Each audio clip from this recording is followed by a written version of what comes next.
Hello foodies, welcome to the channel. Vinayaka Chavithi అయితే వచ్చేస్తుంది. So మనం పూజలు చేస్తాం, ప్రసాదాలు చేస్తాము, అన్నీ హడావిడి అయిపోతుంది ఆ రోజు. కాకపోతే నేను మీకు సింపుల్గా ఎలా ప్రసాదాలు చేసుకోవాలో చెప్తాను. ఒకే ఒక కప్పు పిండితో నేను చాలా రకాల వెరైటీస్ చేశాను అనమాట.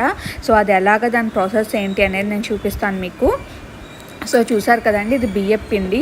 సో ఈ బియ్యపు పిండిని ఒక కప్పు బియ్యపు పిండి నేను తీసుకున్నాను అనమాట. చూసారు, ఈ కప్పు బియ్యపు పిండి సరిపోతుంది నాకైతే. మీ క్వాంటిటీని బట్టి 2 కావాలో 3 కావాలో తీసుకోవచ్చు. సో నేను ఒకటైతే తీసుకున్నాను.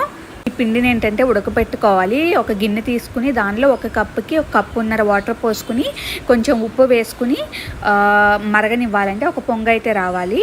ఒక పొంగు వచ్చిన తర్వాత ఈ పిండిని దీంట్లో కలుపుకొని కర్రతోటి కానీ, అది మనం చపాతీ చేస్తాం కదా, ఆ స్టిక్ తోటి ఇలా కలుపుతూ ఉండాలి. వెంటనే అది మొత్తం కలిసిపోతుందండి. కొంచెం గట్టిగా తిప్పుతూ ఉండాలన్నమాట, ఉండలేమీ లేకుండా.